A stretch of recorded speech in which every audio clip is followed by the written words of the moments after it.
Mesdames et messieurs, bonsoir, heureux de vous retrouver donc pour cette nouvelle édition. Voici les titres qui vous seront développés.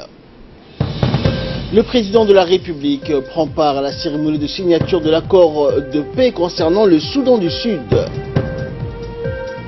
Et au Venezuela, le président Maduro sort indemne d'un attentat au drone. Merci à vous de nous rejoindre. Le chef de l'État, Ismaël Omar Guelleh, est arrivé donc ce matin à Khartoum, capitale du Soudan, pour prendre part à la cérémonie de signature des questions en suspens sur la gouvernance et les arrangements sécuritaires entre le gouvernement et l'opposition Sud-Soudan. À son arrivée à l'aéroport international de Khartoum, le président Ismaël Omar Guelleh était accueilli par le président soudanais Omar Hassan Ahmed al-Bashir et des responsables soudanais. Plusieurs chefs d'État des pays membres de l'IGAD ont pris part donc à cette organisation qui a été organisée par le chef de l'État soudanais, qui est le médiateur entre les deux parties en conflit au Soudan du Sud. Cette cérémonie de signature des partis protagonistes sud-soudanais intervient après une série de négociations entamées en juin après le sommet extraordinaire de l'IGAD à Addis Abeba et a duré donc un mois au Soudan. Côté djiboutien, le président a été accompagné par des responsables djiboutiens, notamment l'ambassadeur de Djibouti au Soudan, Ahmed Ali Barré.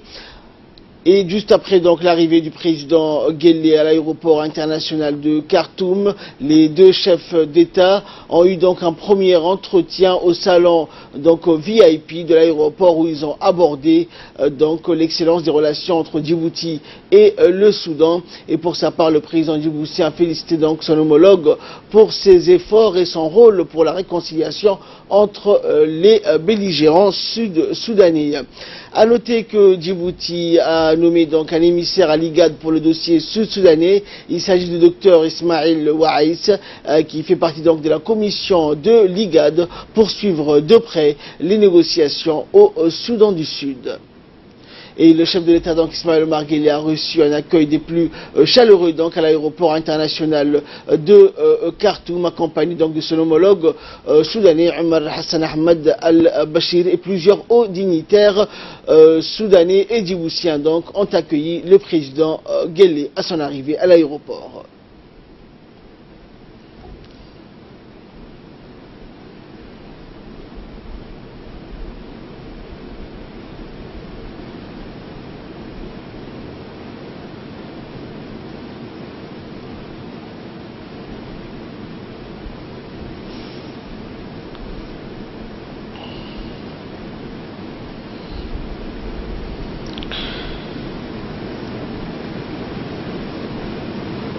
Et vous l'avez compris, donc la capitale soudanaise Khartoum a accueilli donc aujourd'hui une importante réunion qui a pour objectif la signature d'accords entre les belligérants du Soudan du Sud, Salva Kiir et Riek Machar, pour un partage du pouvoir et le retour de la paix dans ce pays meurtri par la guerre civile. La réunion donc présidée par l'IGAD va regrouper plusieurs chefs d'État de la région, dont le président soudanais Omar Hassan Bashir, qui maîtrise bien le dossier sud-soudanais puisque ce pays faisait partie du Soudan avant son indépendance survenue en 2011, et le président djiboutien Ismaël Omar Guelleh, qui milite activement pour la paix dans la région de la Corne de l'Afrique.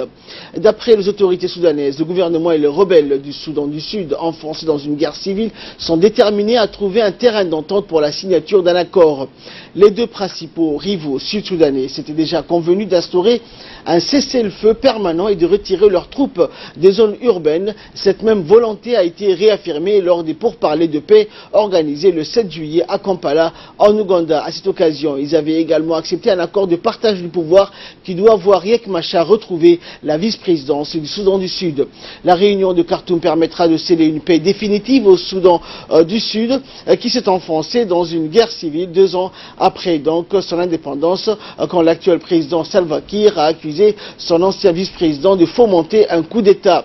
Les Nations Unies estiment que les combats entre les deux camps ont fait des dizaines de milliers de morts, des millions de déplacés et forcé des centaines de milliers de personnes à se réfugier au Soudan.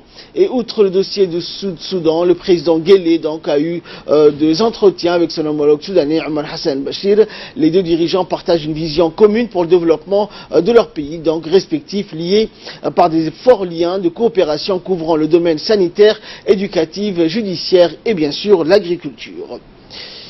Et la journée internationale de la femme veuve, organisée donc ce matin par le ministère de la Femme et de la Famille, et qui a vu donc l'octroi d'un don de cheptel à quelques 25 femmes veuves. À travers cette initiative, le ministère de la Femme et de la Famille tient donc à participer au bien-être des veuves et contribuer à l'amélioration socio-économique des familles de ces veuves. L'identification donc de ces veuves a été effectuée par les autorités locales de chaque région. Il s'agit en l'occurrence du président du conseil régional et du préfet de chaque région qui ont donc transmis une liste de 5 femmes veuves et soumis donc au ministère de la Femme et de la Famille. Les femmes veuves se trouvent donc parfois dans une situation de précarité, donc elles ne peuvent pas subvenir à leurs besoins et voire même doivent être donc marginalisées dans certaines régions donc, de notre pays. Un soutien auprès de nos institutions. Madame la ministre, l'initiative que vous faites aujourd'hui est une initiative très intéressante. Certes, elle va contribuer à l'amélioration de leur bien-être et à leur soutien de leur famille. Nous sommes très heureux aujourd'hui de vous accueillir ici. La population et les femmes d'Arta sont très satisfaits de cette initiative que vous avez voulu décliner dans les régions à partir de cette année. Donc les autorités des 5 régions de l'intérieur ont remis donc des listes composées de 5 veuves pour chaque région, ministère de la Femme et de la Famille, et 25 veuves donc se sont vues remettre aujourd'hui un don de cheptel par la ministre de la Femme et de la Famille que je vous propose d'écouter.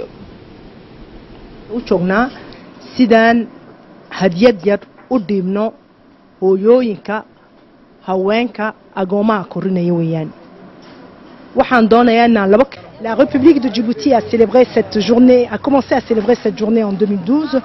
Les 4 premières années ont ciblé les veuves de la capitale.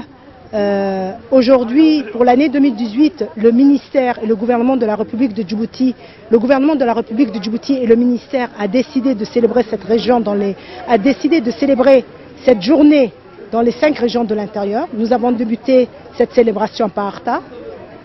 Dans le cadre de cet événement, le gouvernement de la République du Djibouti, par le biais du ministère de la Femme et de la Famille, va remettre des caprins à 5 veuves dans chaque région. Il y aura 2 chèvres et un bouc qui sera remis à chaque veuve et 75 caprins seront remis au total dans les 5 régions. Le but recherché à travers cette initiative, c'est de permettre à ces veuves-là d'améliorer leurs conditions de vie et de contribuer à leur bien-être. Elles vont pouvoir lutter contre la malnutrition en donnant le lait de chèvre à leurs enfants pour arriver à lutter contre la malnutrition. Et, in fine, le but, c'est de voir ces femmes-là, voir leurs conditions socio-économiques s'améliorer. Alors plusieurs critères donc, de sélection ont été retenus pour sélectionner ces veuves dans les régions de l'intérieur ont été retenus. Enfin donc les veuves ayant un enfant à besoin spécial donc ou les veuves ayant beaucoup d'enfants donc de bas âge. Lors de la célébration de cette journée, le ministère de la Femme et de la Famille en collaboration avec l'UNFD a remis donc à chaque veuve, comme vient de l'indiquer la ministre, 2 chèvres et un bouc. Au total donc cet événement a touché, rappelons-le, 25 femmes veuves issues de 5 régions de l'intérieur qui se sont vues remettre au total 75 caprins.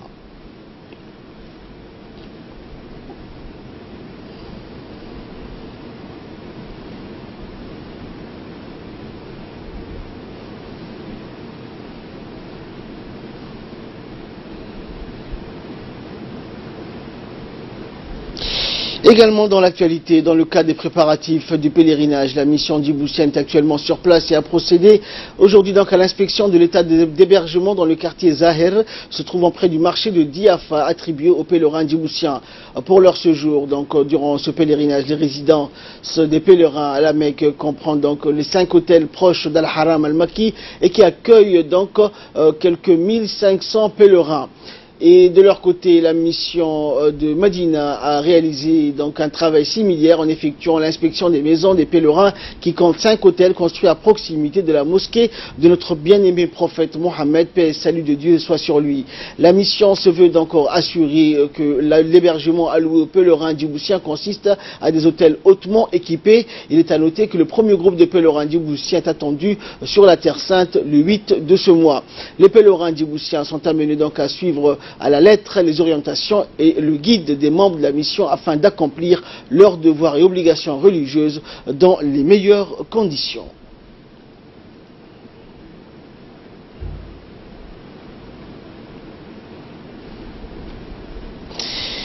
Et le centre de développement communautaire de Wahled-Daba a organisé ce matin une cérémonie de clôture de la formation en informatique. Cette formation qui a duré 6 mois s'inscrit dans le cadre de la politique d'insertion socio-professionnelle des jeunes en leur permettant de mieux répondre aux exigences du marché du travail.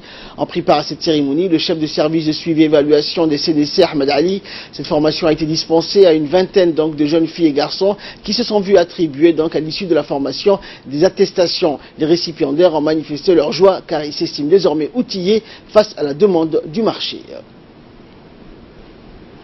Et une importante cérémonie de remise de lot de matériel d'équipement sportif a eu lieu donc ce matin au stade de Gouled, au bénéfice donc de plusieurs associations sportives de la capitale et des 5 régions de l'intérieur, en prévision du tournoi d'été qui débutera très prochainement.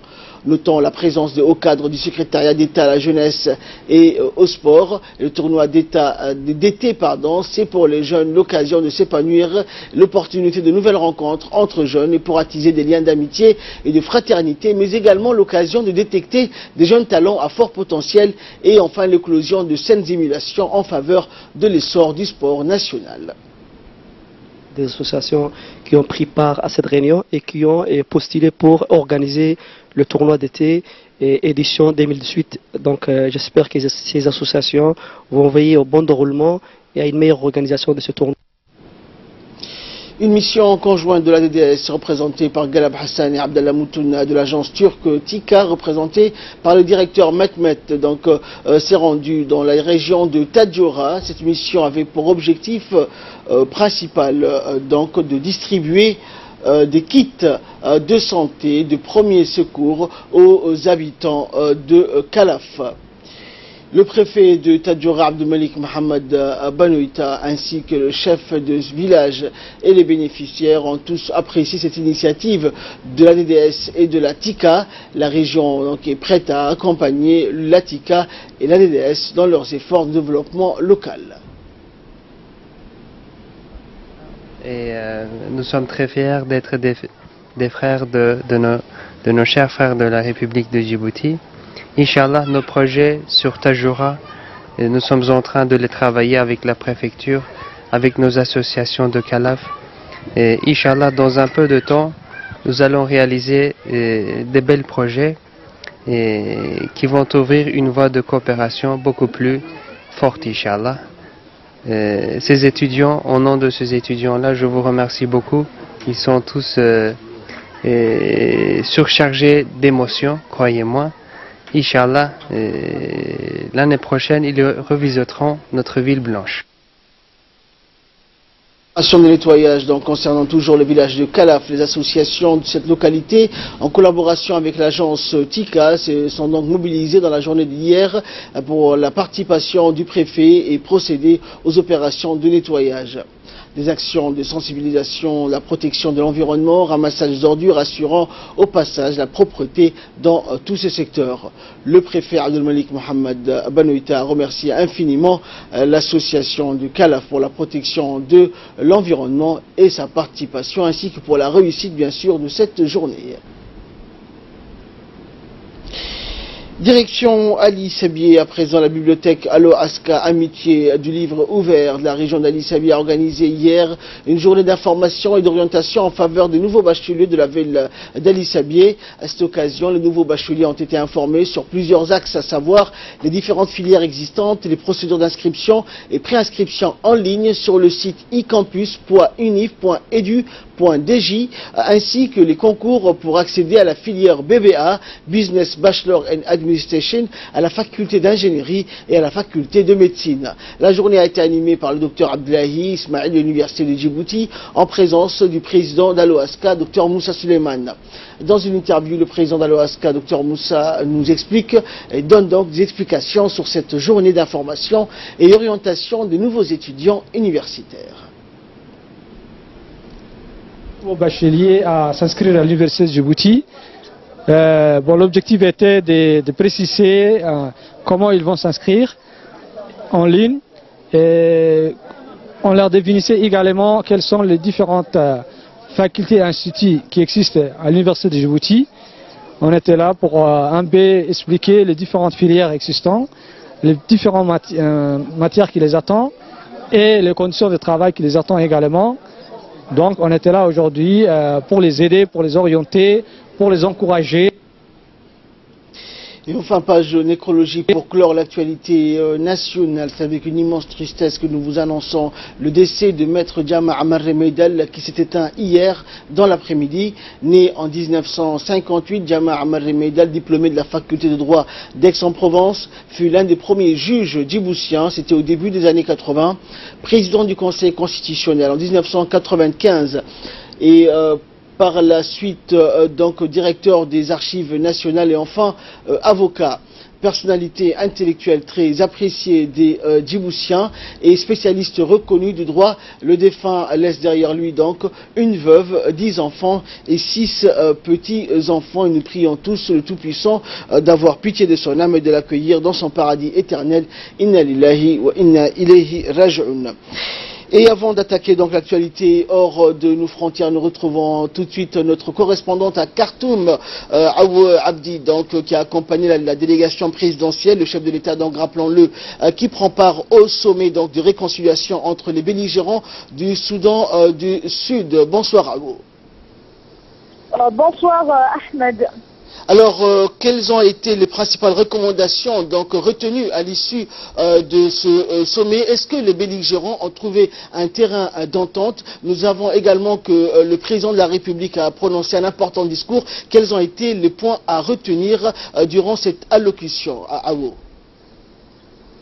Oui, effectivement, comme tu l'as bien précisé, Ahmed, cette réunion était une réunion fructueuse, vu que les différents partis protagonistes sud-soudanais ont signé enfin un accord de paix et de partage du pouvoir, mais également de partage d'autres secteurs. Ils se sont mis d'accord sur des dossiers tels que les dossiers sécurité, mais également le bon fonction et comment partager les administratifs de la région et de la sous-région. Donc c'était c'était le premier point fort, le moment fort à retenir de cet accord. Mais aussi il faut savoir que avant cet accord il y a eu une série de négociations qui a été entamée en fin juin 2018 où les pays membres de l'IGAD ont donné un accord au président soudanais Omar Hassan al-Bashir pour qu'il soit le médiateur entre le gouvernement et l'opposition sud-soudanais. Donc après un long effort et un travail vraiment très acharné, enfin les différents partis qui étaient en désaccord durant on va dire durant des réunions qui ont été organisées, ils se sont mis d'accord assis sur la table des négociations afin de trouver un consensus mais également une solution pour mettre un terme à ce conflit qui règne au Sud-Soudan et départager le pouvoir mais aussi se mettre d'accord sur les dossiers. Donc cette cérémonie s'était bien déroulée. On a vu la participation de plusieurs chefs d'État des pays membres de l'IGAD, dont notamment le président de la République, son Excellence, M. Ismail Omar Guelleh, qui a été accueilli lors à son arrivée à l'aéroport par son homologue soudanais, Omar Hassan Ahmed al-Bashir. Ensuite, le chef de l'État, mais aussi les responsables et les observateurs ont eu un déjeuner où ils se sont entretenus pour parler plus profondément sur le dossier Sud-Soudan. Ensuite, a eu la cérémonie de signature de l'accord où le président après ensuite prononcé un discours très important où il a exprimé sa satisfaction de pouvoir faire partie ou d'assister à cette cérémonie qui a enfin réuni les différents partis sud-soudanais et ainsi mettre un terme à ce conflit qui a duré des années. Et le président a félicité son homologue soudanais Omar Hassan al-Bashir pour le travail qu'il a accompli.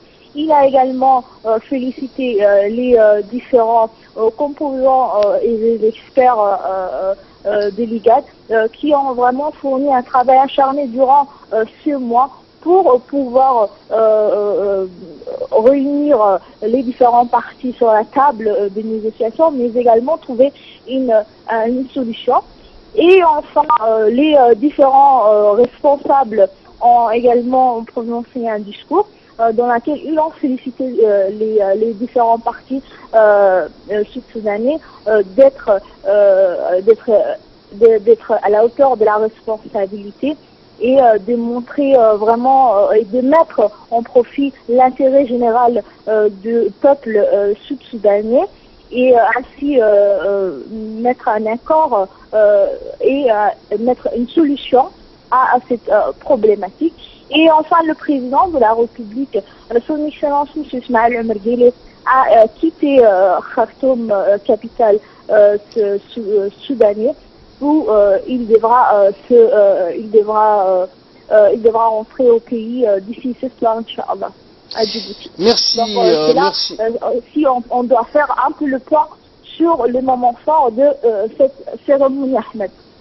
Merci à vous pour toutes ces précisions. Je rappelle donc que c'était Aou Abdi qui était en direct, en duplex avec nous depuis Khartoum, donc le président de la République qui a pris part aujourd'hui au sommet donc extraordinaire concernant l'accord de paix entre les belligérants sud-soudanais Riek Machar et Salva Kiir. Et de là, nous passons à l'actualité internationale avec Samatar Saïd. Bonsoir Samatar. Bonsoir Ahmed. Bonsoir. Alors, en Égypte, Samatar, 52 djihadistes de l'État islamique ont été tués dans le plateau du Sinaï. Eh bien, effectivement, Ahmed, l'armée égyptienne a annoncé aujourd'hui avoir tué 52 djihadistes au cours des derniers jours dans la péninsule du Sinaï, où elle mène une vaste opération contre la branche locale de l'État islamique. Les forces armées ont déclaré avoir éliminé 52 et arrêté 49 autres lors des opérations dans le centre et le nord de cette région, a précisé l'armée égyptienne dans un communiqué. 4 ouvertures de tunnels ont été découvertes et détruites dans la ville de Rafah, dans le nord du Sinaï, à la frontière avec la bande de Gaza, a ajouté la même source.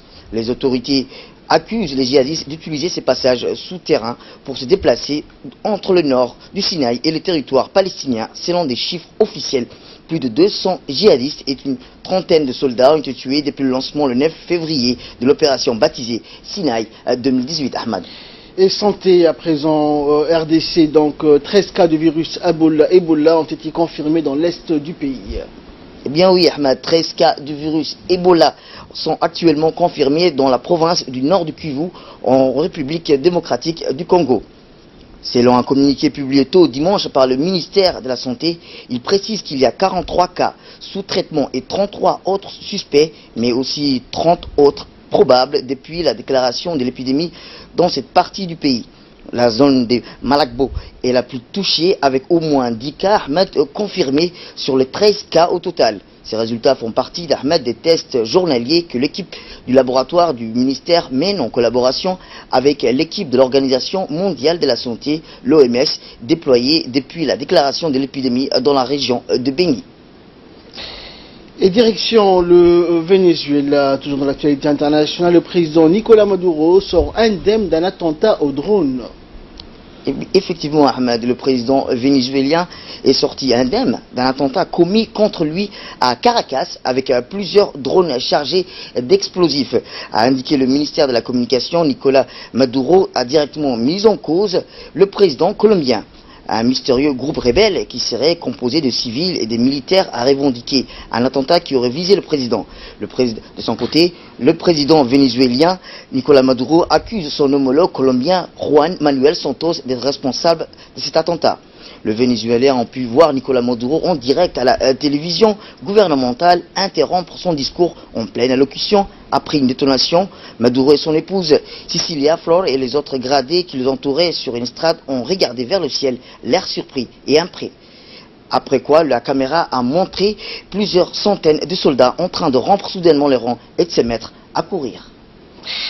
Et enfin, donc, nous allons parler insolite, insulté donc par Donald Trump, le basketteur LeBron James reçoit le soutien inattendu de la First Lady Melania Trump.